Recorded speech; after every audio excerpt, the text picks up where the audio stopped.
Our New York Post NFL reporter Ryan Dunleavy has his NFL Power Rankings for Week 16 out on the Post website. You can go check it out. We love the clicks, but I've got Ryan here to talk about them and break these things down.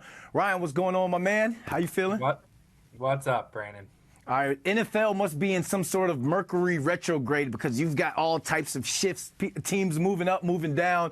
So let's talk about your top five. You got the 49ers, Ravens, Dolphins, Cowboys, and Lions. Dallas still top five after the Bills whooped up on them. Talk to us about your top five, man. Yeah, I try to keep it as much full season resume. I try not to make it overreactive week to week, Brandon. And yeah, they got pounded by the Bills.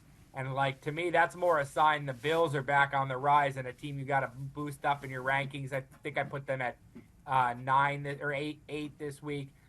Cowboys, hey, they're 2 weeks from beating the Eagles, man. And their resume, their losses are the 49ers, the Eagles, the Bills. Those are legit teams, right? They're 10-1 outside of that with a hiccup to the Cardinals. The Cowboys beat the teams the Cowboys should beat for the most part. And in this NFL where anything can happen, that goes for something. So to me, I have the Cowboys 4, I had the Lions 5. I'm really looking forward to that game on December 30th. Mm-hmm. That Cowboys-Lions game could really tell you who the third or maybe even honestly the second best team in the NFC East, because number one is the 49ers, and there's no doubt about it. Yeah, it's anxious to see if the Cowboys are going to be able to get it done on the road. We know how good they look at home in Dallas, but when they go on the road, man, it's a tale of two teams. To round out your top 10, you got the Eagles, Chiefs, Bills, Browns, and Texans. Which of these teams would you say are trending up, and who's trending down? Well, the Bills are definitely the team trending up, right? Like, they're not, if the season ended today, they're not even in the playoffs. And they're the team no one in the AFC would want to play. The AFC almost have to get together and collude to keep the Bills out of the playoffs because no one would want to face the Bills. No one. They're the team on the rise. I mean, really, the Browns are on the rise too, right? It's hard to believe they're 9-5. Kevin Stefanski should be in one of the favorites for Coach of the Year. They've won games with 4 different quarterbacks. It's hard to believe in them to do any noise in the AFC playoffs. But if you're asking me who's on the rise in Week 16, it's the Browns. And then hard as it is to believe, who's on the decline? The Chiefs and the Eagles. I thought they were going to be 1-2 the whole year. We fall into a trap of thinking last year's Super Bowl teams are going to be the best teams again. And you know what? It wasn't a trap for most of this year. Those were the 2 best teams when they played each other on primetime a couple weeks ago. But Eagles have lost 3 in a row. The Chiefs can't get out of their own way, especially throwing the ball.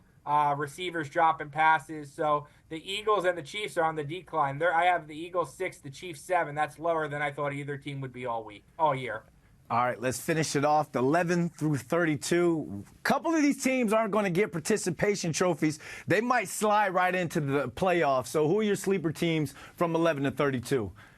Well, 12, the Jaguars. I had them in the top 5 at one point. They have one of the easiest schedules, I think the second easiest schedule remaining this season. That comes into play when you look at the 3-team tie in the AFC South with the Jaguars, Texans, and Colts. I think the schedule is a big advantage for the Jaguars, and I think they're really good. Question is Trevor Lawrence going to be healthy? Because if he's in the concussion protocol and he's not playing, then the Texans, if C.J. Stroud is healthy, they become the favorite. And if not, then you're talking about 3 teams with backup quarterbacks because Gardner Minshew is playing for the Colts.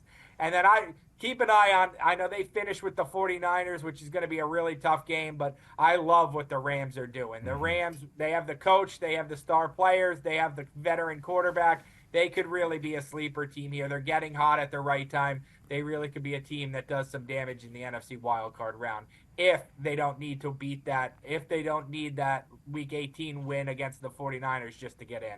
Yeah, they're definitely a team I wrote off in the beginning of the year, but they ain't right back, though. Ryan Dunleavy, man, thanks for joining us. Thanks for having me.